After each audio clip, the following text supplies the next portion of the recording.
We are recording. Jameson, welcome to the Honey Badger Diaries. Thanks for having me. You're in a mystery location, I think, or not? That no one knows where you are. Fewer than 10 people in the world know where I am. But it's in the States? Yes, I'm willing to narrow it down to that location. Somewhere in the States. Perfect. Before this chat, I asked you if there's anything you wanted to talk about. The one thing you mentioned that could be interesting is how the non-aggression principle sort of relates with the whole COVID situation. So let's just jump right into that one at first. Are you a Knapp follower, believer? Do you consider yourself the sort of anarcho-capitalist type I of guy? do. I mean, I think that fundamentally all of my libertarian beliefs can generally be derived from that as a root principle. And the reason I brought it up is that you do get into some interesting edge cases where I think there's a lot of gray area. It's very difficult to make obvious decisions about some situations where people might be unintentionally harming people, or it might be difficult to tell who is harming people, and I think this is one of those situations. Yeah, because in this case, breathing or sneezing could be considered aggression.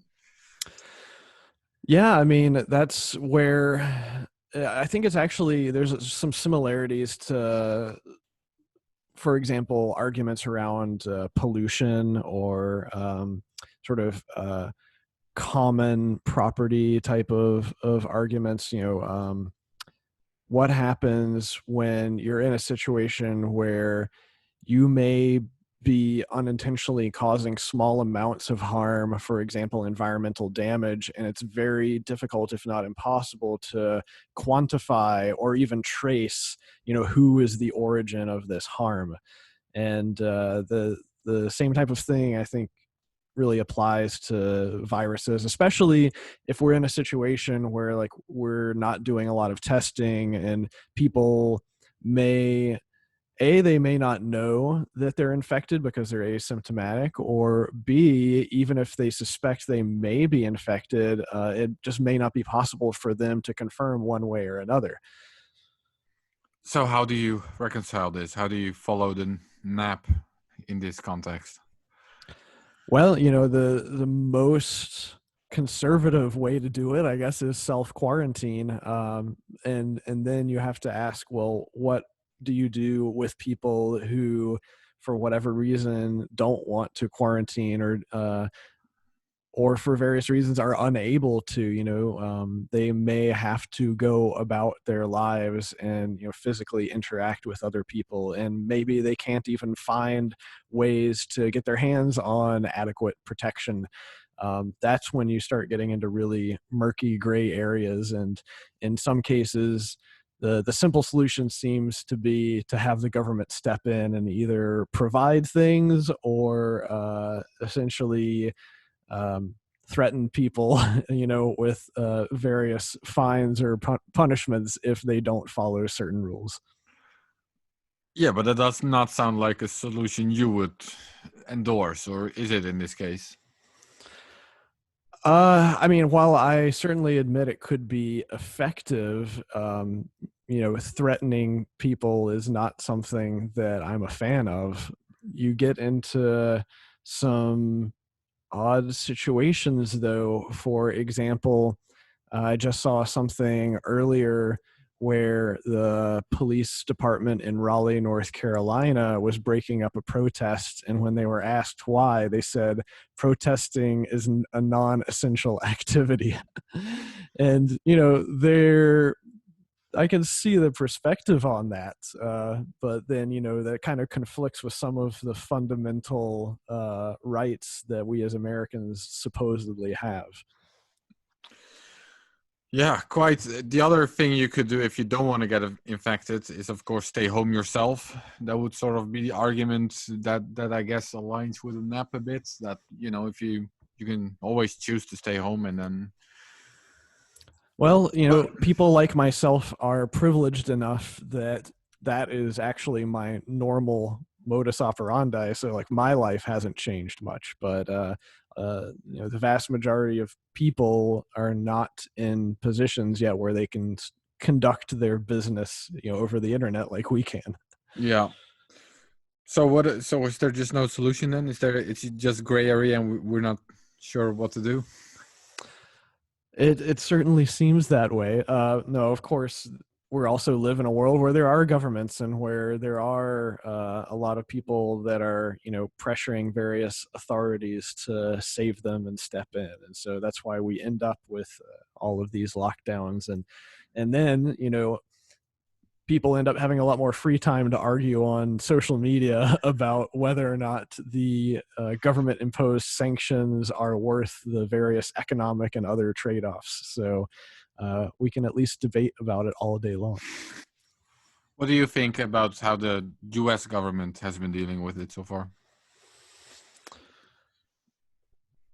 It's kind of a broad statement because we have 50 different states, and it seems like Well, let's say the yeah, I federal mean government. at the federal level, it seems like there has been a lot of ineptitude and bureaucracy slowing things down, and then various states have been worse to respond than others, and it's been kind of funny, along with Hang all of on, the but extra with all the free time that people have had of actually showing like the press conferences of governors of like Florida and New York State and some of the other big ones that are actually showing how in the early days and weeks they were basically saying, oh, everything's fine, you don't need to take any protective measures, and then just like week by week the story keeps changing, they keep getting updates from the experts about what's actually going on.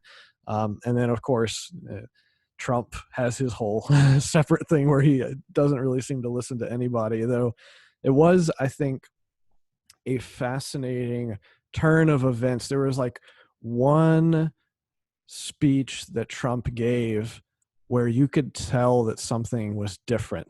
I think it was the first time I had ever seen Trump seem like he was actually reading a speech rather than just pulling, crap out of thin air and using his normal sound bites, and I think you could tell that like somebody had given him a very stern talking to, that this was actually a serious situation and he needed to actually dispense with real information to the American public. that was probably the first speech he did after starting taking it seriously. That I remember that one. That seemed almost a bit un-Trumpy, the way he was addressing the nation. Um, so so on the federal level, there's not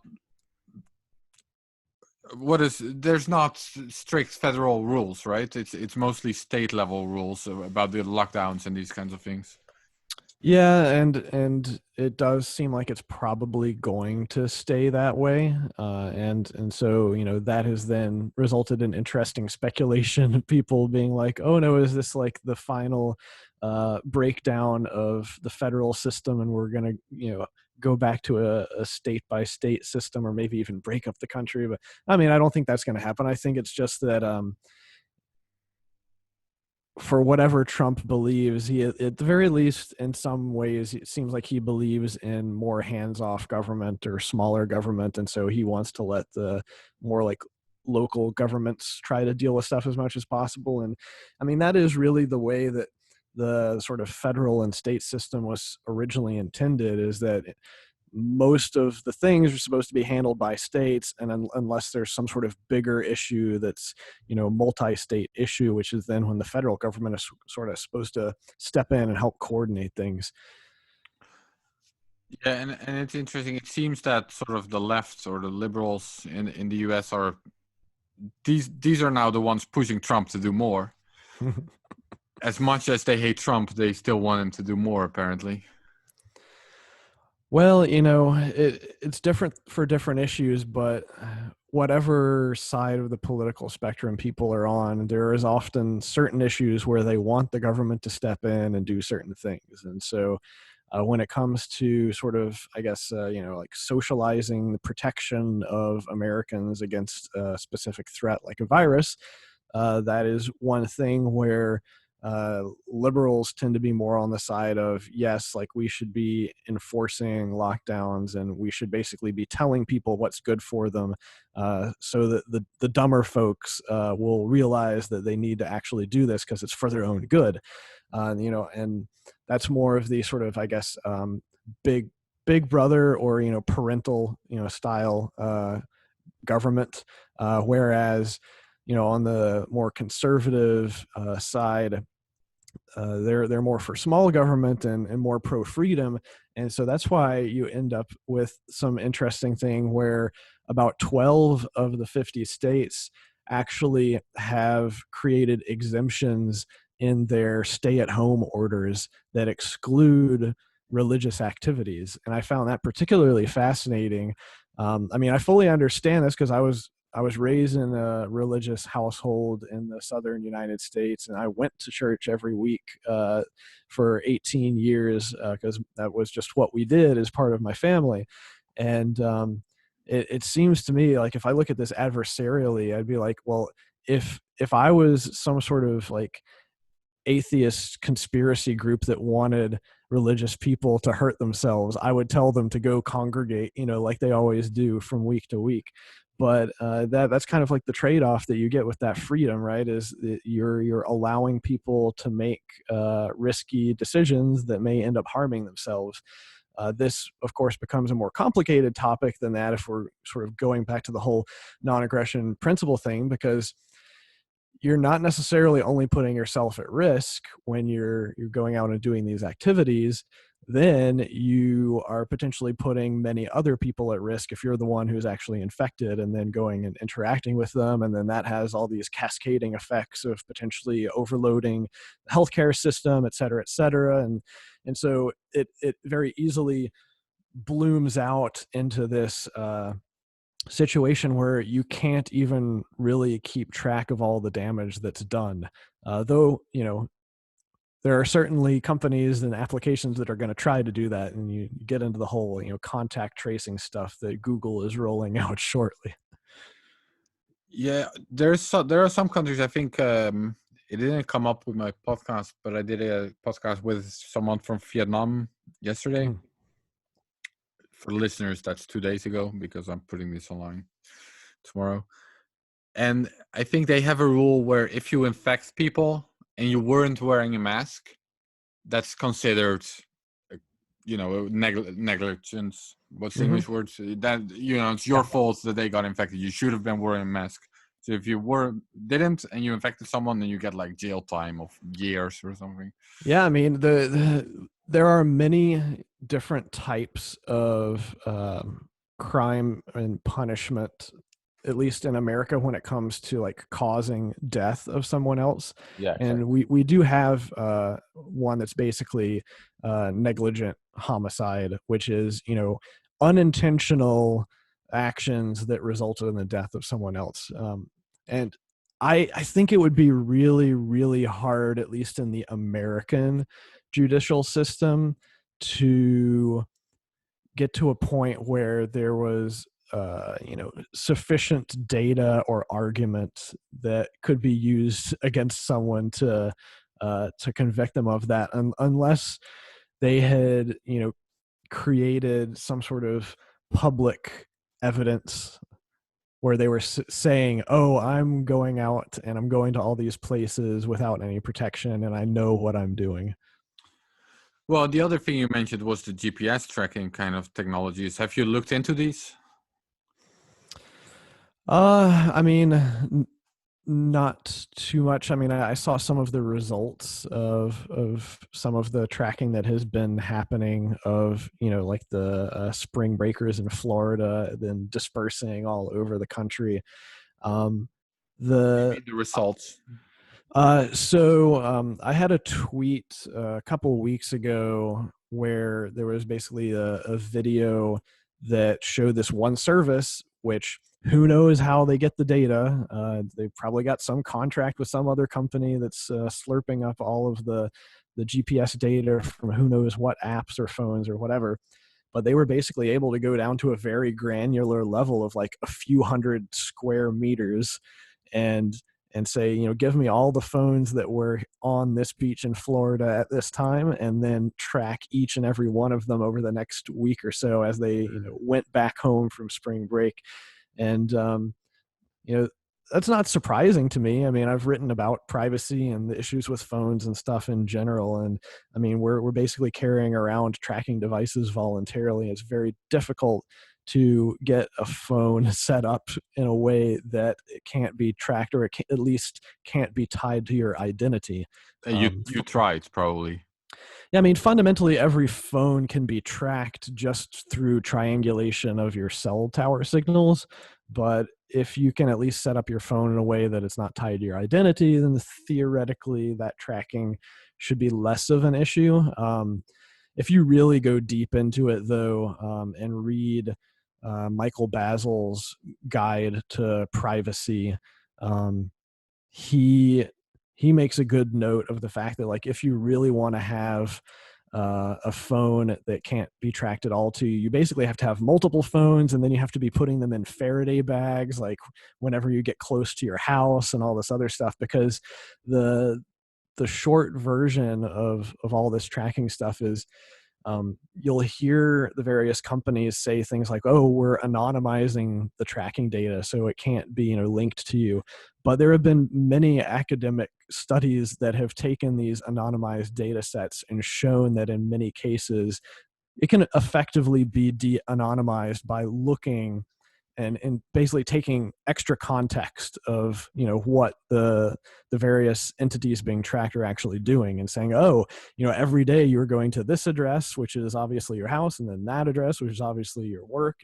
And we, with just a few points of information, can figure out the identities of various entities just by looking at the common places that they're going. Yeah, sounds a bit like Bitcoin then.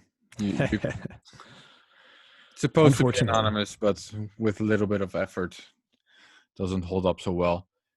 I think I interrupted you while you were giving me your thoughts on the GPS proposal for this the Google one you mentioned.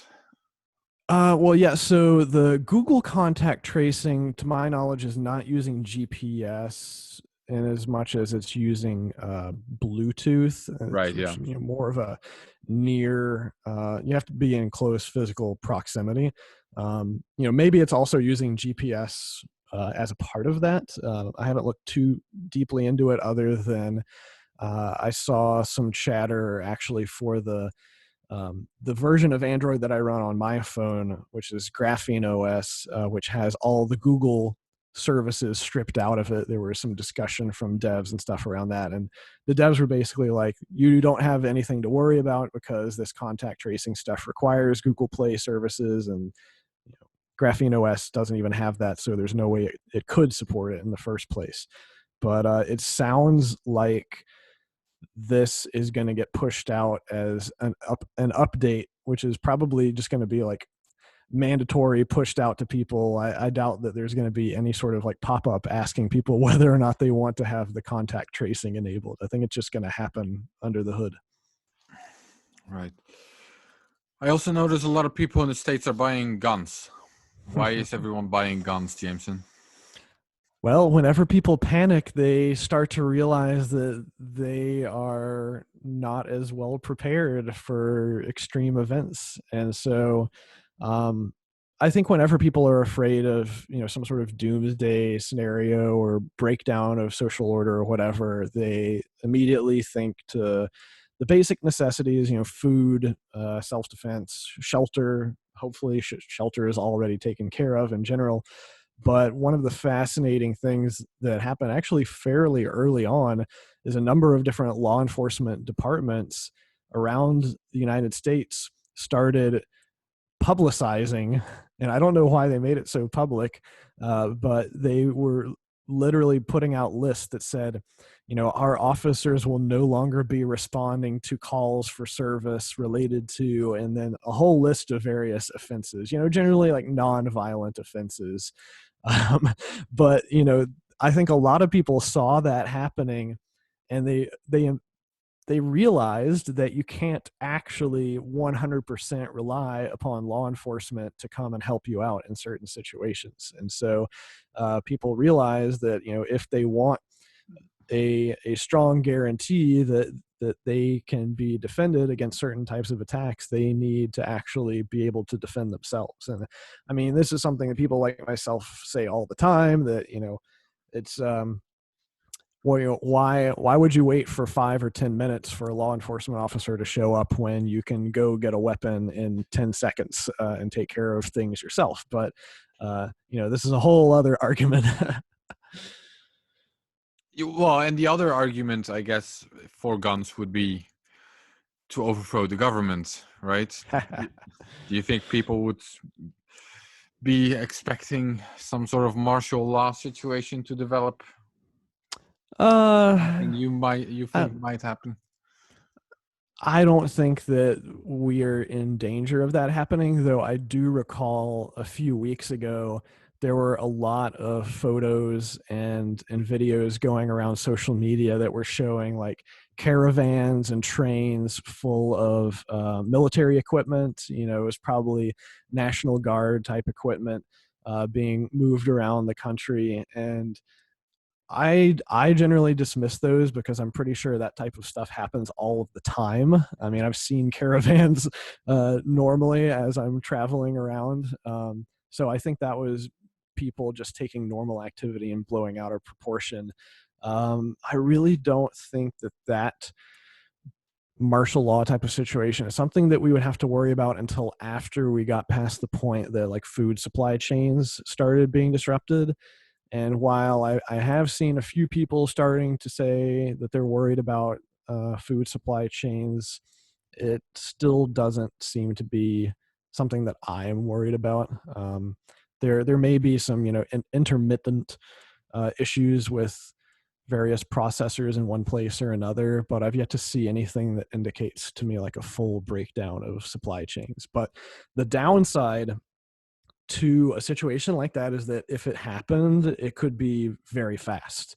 And one of the general, I guess, numbers that gets thrown out a lot is that, if supply chains broke down for more than a few days, even a week, just due to the way our transportation and supply chain systems are set up to be this like just in time service where we're constantly replenishing things, because the stores have very, very little extra supply in the back.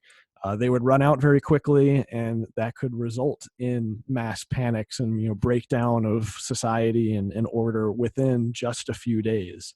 So that's just another reason to have a decent supply of food yourself, so that you're not worried about it. But then if you do, you have to ask yourself, my supplies, if it gets into a situation like that. So that's how people quickly go from like stocking up on food to stocking up on weapons. Yeah. Well, the flip side of that solution, I think, and I'm not anti-gun. I'm probably more pro-gun than anti-gun. I think it's a good thing that the United States has the Second Amendment. At the same time, I'm not really bothered that we don't have a lot of guns in my country. Mm-hmm. Because the flip side is, if there is this sort of breakdown of society and everyone has guns, that could also turn very ugly, don't you think? Yeah, I mean, I think it would turn ugly quickly either way.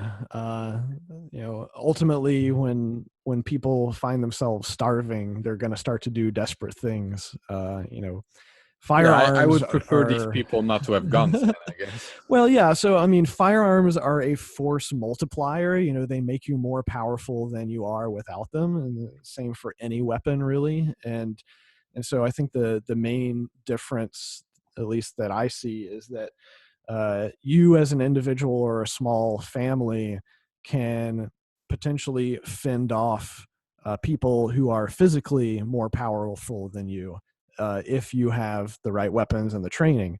But it goes both ways. Is other people can also gather weapons and training and come together and create groups, and essentially you end up with armed conflict between various armed groups or militias or what have you. And I don't think that it might accelerate, how quickly things turn bad, but I think the inevitable conclusion, like the result, ends up being pretty much the same: is that people are going to start fighting over scarce resources. I think most Europeans will know how to get their hands on a 3D printer. Do you have any idea how Europeans would get their hands on bullets? So that's actually a project that I've seen at least one person on the 3D gun printing movement start to undertake. There are at least a few people in that community who are in China, for example, which has pretty strict weapons policies. And my understanding is that they have found a fairly simple way to create the gunpowder using common materials. Now, then you have to find yourself a primer and a casing and a projectile. And of course, projectiles generally just lead, which I think is not that difficult to get a hold of if you really want to. I think the most difficult things are the casing and the primers. And I've actually just in the past couple weeks started seeing one guy start to experiment with plastic casings. I don't know how well that is going, but the one thing that is guaranteed is that people are going to continue to experiment and innovate, and we may be surprised with how innovative they actually can be. Are you a prepper yourself? I guess you are. Yeah, I would say so. Even despite the negative connotations, I wouldn't call myself a doomsday prepper in the sense that I don't prepare for one specific event that I am convinced is going to happen. Rather, I try to prepare for just common disruptions. Even our own government, like FEMA, for example, and other government agencies have disaster preparation recommendations where they generally say, every citizen should be prepared to take care of themselves for at least a week, without any supplies, that are available to them. And that's just due to, natural disasters and things that happen on a semi-regular basis. I just take that to a bit more extreme and, have several months worth of supplies that I could live off of. And then I have plans for ways that could potentially be, more long-term, multi-year, eventually trying to become more sustainable and self-contained type of living. But, there's no guarantee that any of that would work. Everybody has a great plan until they get punched in the face type of thing. It's not something that I have a ton of time to dedicate to. It's more of something that I slowly built up my preparations and my plans over a matter of years, and I'm really just in maintenance mode at this point. Where do you think the economic situation is heading? What do you see happening in that area? Yeah, that's the trillion-dollar question, right? Is how quickly can we get out of this lockdown? Because if the lockdown keeps going on for months and months, I don't think those $1,200 stimulus checks are going to be enough for people.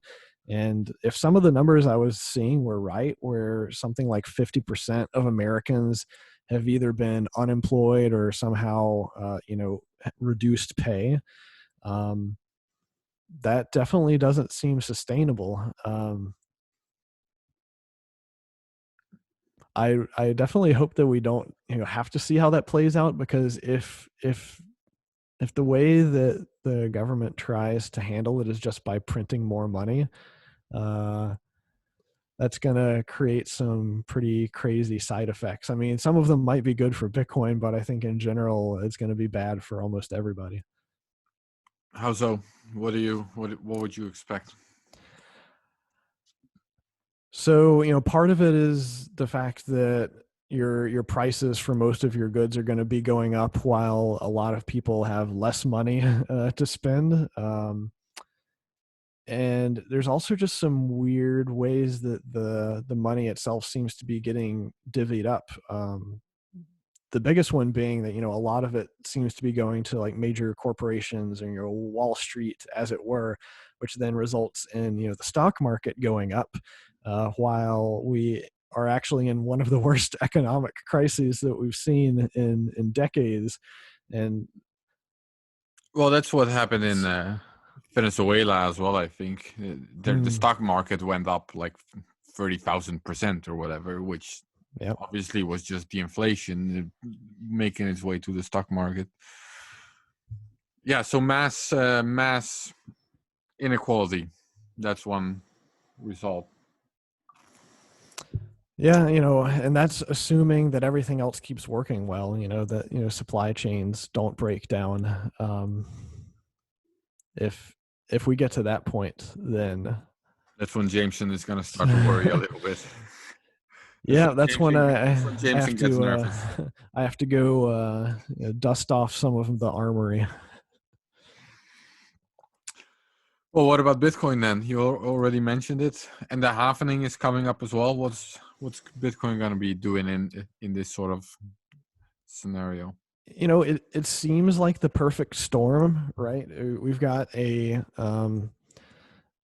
change in the supply, or at least the rate of new issuance of Bitcoin, which, as I've said publicly, like I don't think that in and of itself inherently does anything economically. I think it's more of a point that people can fixate around and create press and coverage around, and essentially you don't believe in the plan B stock to flow model. I don't believe in any models because I've been around so long. I've seen every model get broken, and I think every model eventually does get broken because they're based on the past, and no one can predict the future.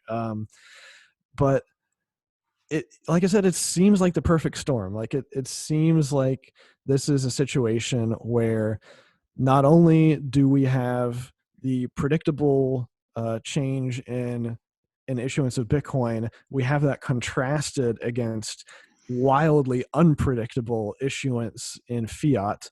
And combined with the fact that now a lot of people are stuck at home, and just like talking to each other and spending more time on social media. Like I've seen my social media engagement go up significantly during this period, and I assume it's because more people are just on Twitter while they're working from home or not working from home or whatever. And so then the question becomes, how many of those people research Bitcoin and then potentially see the value in it, decide to invest in it, and what is the size of the new cohort of Bitcoiners? And that however is trickier to kind of settle on, because the result, I think, of all of this economic uncertainty is that at least the average person who is going to be more worried about living from paycheck to paycheck, and so they're going to be more focused on regaining their economic stability that they have lost. However, the people who are already economically advantaged are probably not going to be as worried about that, and they're going to have more free time to be spending educating themselves and thinking about monetary policy, et cetera, et cetera. And those people are probably more likely to actually think, well, I've got a decent amount of assets, but they're all in stocks or bonds or whatever, and maybe I should diversify some into Bitcoin. So I think those are the people that are more likely to become like the new Bitcoin cohort as a part of all of this. How large a percentage of society that is, I don't know. You could speculate about that, but that's also But it's a pretty wealthy part of society. It is, and so who knows how much they would decide to diversify, but I think that we certainly have been hearing inklings of this where, even at Casa, we've been having people come to us who don't own Bitcoin at all, but they're in that higher net worth segment of people who are saying, I want to diversify into Bitcoin, and I want you to help me, walk through this process and figure out how to manage my own keys, et cetera, et cetera. So there are certainly people who are already going down that path. And, if things continue to get worse, then perhaps more of them will. Yeah, so really the safe haven type of use case. And you think Bitcoin is ready for that? I think that it's a self-fulfilling prophecy, right? Is that if enough people believe it's a safe haven, then it becomes a safe haven. It's like the I think the reason why like the correlation for all of these assets basically went to one during the past few weeks is because uh, everybody got scared for the same reasons, and they decided that they wanted to flee to what they considered to be the safe haven, which was generally dollars. And also there's a lot of large institutional traders now that are also trading Bitcoin that may have resulted in them selling off Bitcoin because they were still viewing it as a high risk speculative asset. uh, the question becomes, what has to take place for that mindset to change? I think a lot of us sort of OG Bitcoiners are already in that mindset. But if a lot of the new money that's coming in is, weak hands, or they don't have that mindset, then they are going to contribute to Bitcoin being more correlated with stocks.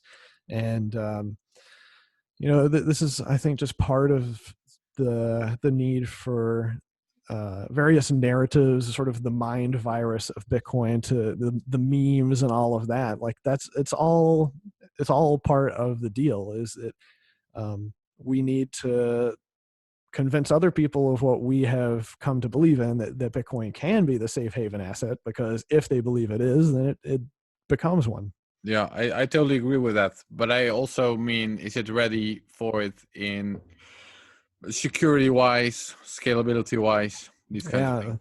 Yeah, there are many different considerations, right? Uh, I believe a lot in what we've built at Casa in terms of taking a lot of the security best practices and putting a really, really simple user interface on top of them. I think that we've made great strides forward in usability in terms of helping people secure their own keys. Because we've managed to gloss over a lot of the technical aspects, and we've really turned it into a plug and play, follow the instructions on the screen type of process. There's still, however, a lot of work to be done on the scalability and the privacy sides. Um, that is something where it could certainly turn into another like 2017 situation where everybody is making a ton of transactions on the network, and it gets bogged down for periods of time because the demand is so high.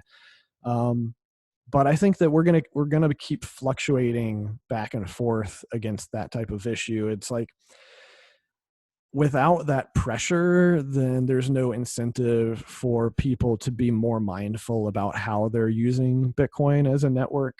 And in fact, I think just on Sunday, I tweeted out something where I was basically saying, I just paid over 500 people on chain with Bitcoin, and it cost me $1.20.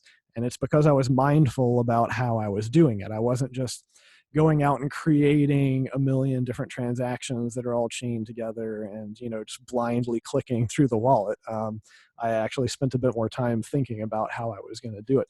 But there is going to be friction, and that is kind of on all of us as people who are building the infrastructure that are being used by people to create this diverse ecosystem. Is, if the software that people are using doesn't make it clear that they might not be following best practices for whatever, then the network is going to allow them to do it, and then they're not going to notice until something unexpected happens, and then they're going to have to go ask for help.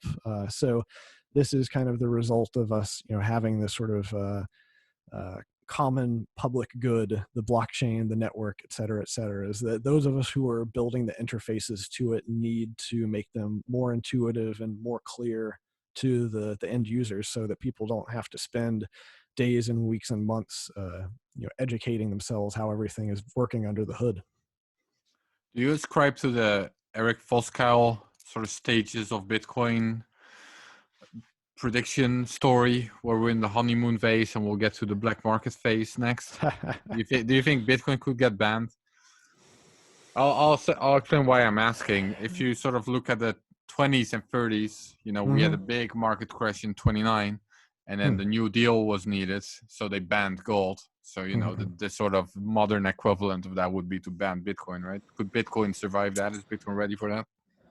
Yeah, I don't know. Or would it happen? Or I'm just speculating. I felt like that we are several years past the point of Bitcoin being banned, and that's mainly due to incentives. Like, I think that there are too many powerful people who have Bitcoin now to allow that to happen. Politicians, billionaires, what have you, just due to the way that the existing system works. I think the incentives are already set up that a ban would be protested, behind the scenes by a lot of powerful people. Right, interesting. Speaking of, I just mentioned black market. I saw you found PPE on the black market, on the Yeah. darknet. Yeah, I was interested to know, it seemed like an obvious thing, but I wanted to go check for myself, and indeed, it's there. Like If there's masks if there's an arbitrage opportunity to be had, somebody's going to exploit it, and if they're not allowed to do it in the white markets, then they're going to find a free market that doesn't shut them down. What did you find? Masks, I assume. Anything else? Yeah, well, also all of the drugs, the various drugs that Oh, people the are saying, like, chloroquine. yeah. Oh, Basically all of them, the malaria drug, et cetera, et cetera. Any of the things that people are saying are like helping fight against the virus, you can find. so if you don't get a doctor's prescription, you get it online.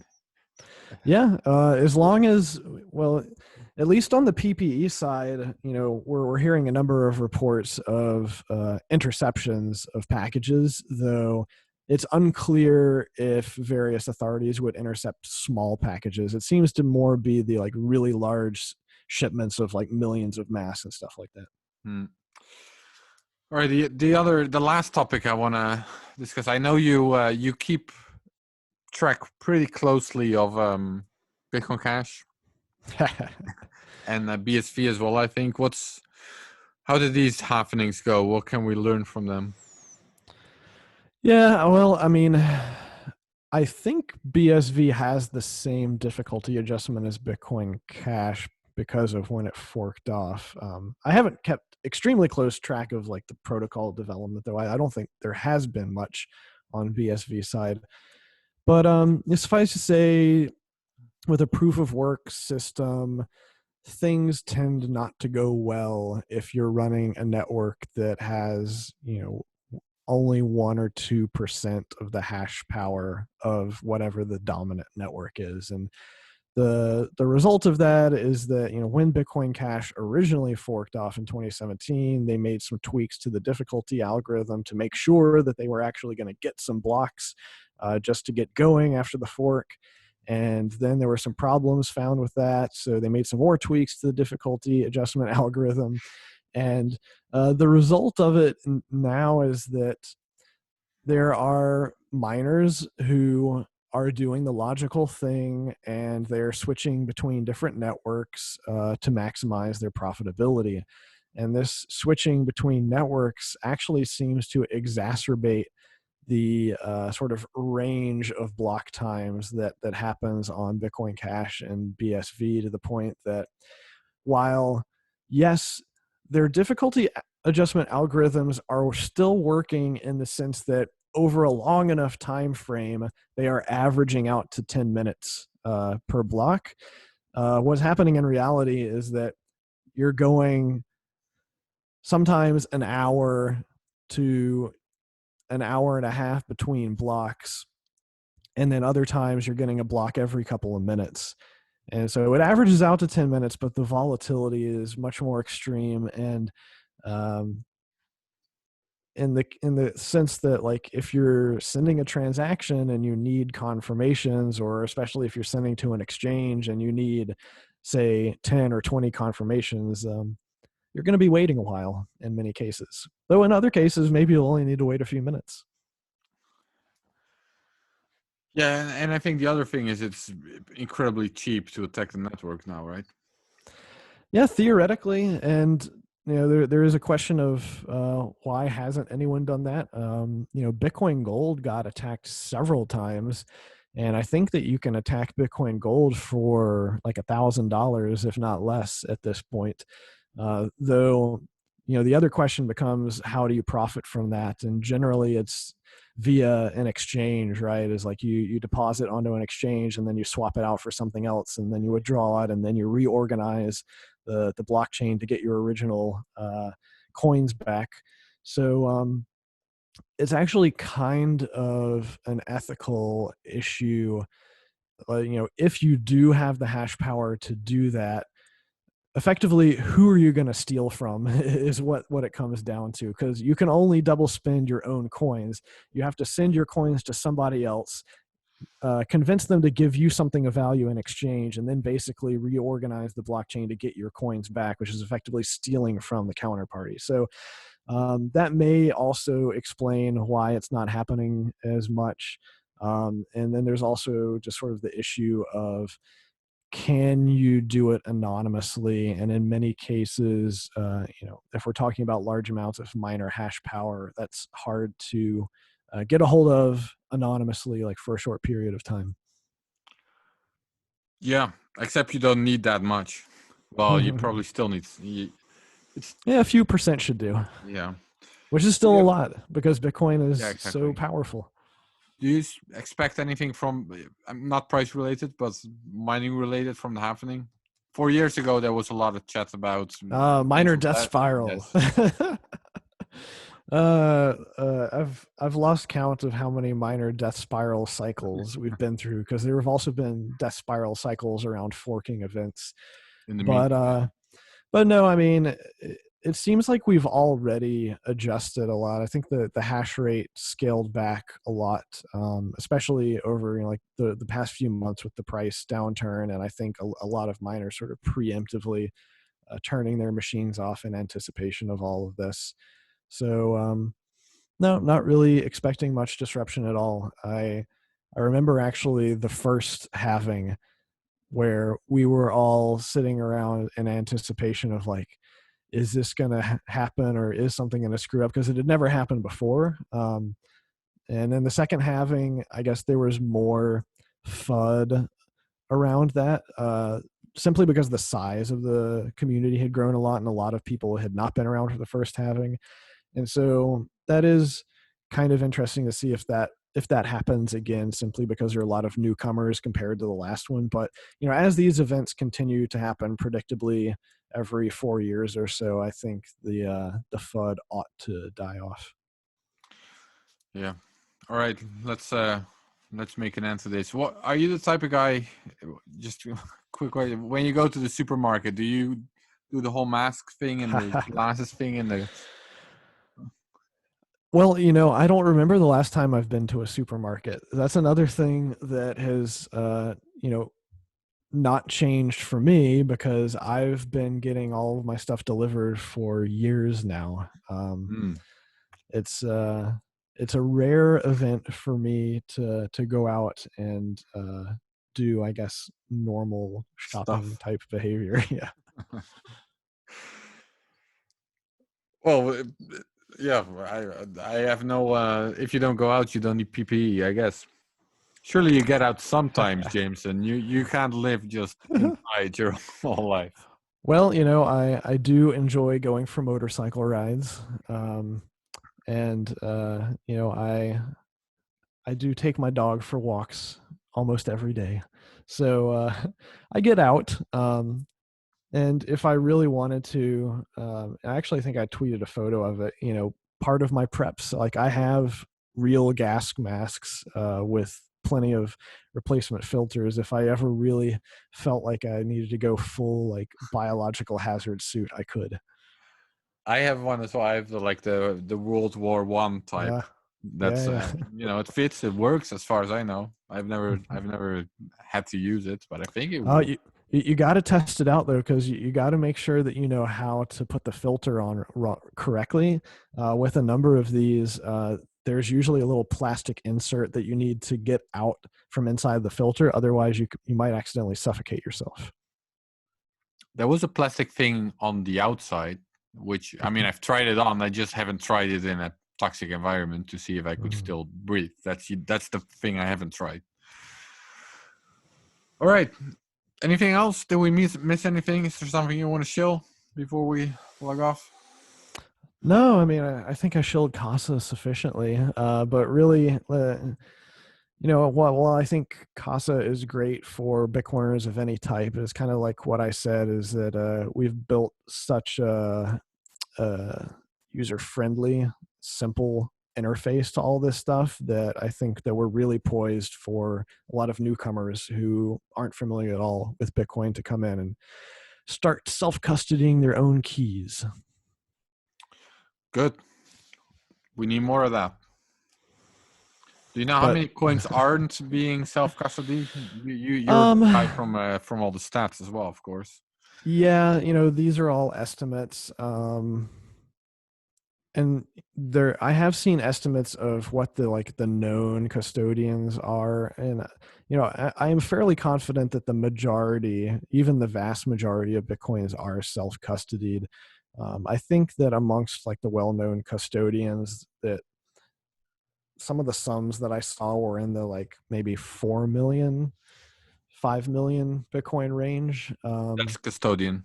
Yeah. So, most of them are, as far as we know, it's really hard to tell. But of course, that also includes probably several million lost coins and the quote unquote Satoshi coins and all that stuff. Yeah. All right. I'm going to end the recording now, Jameson. Thanks for being on. Thanks for having me.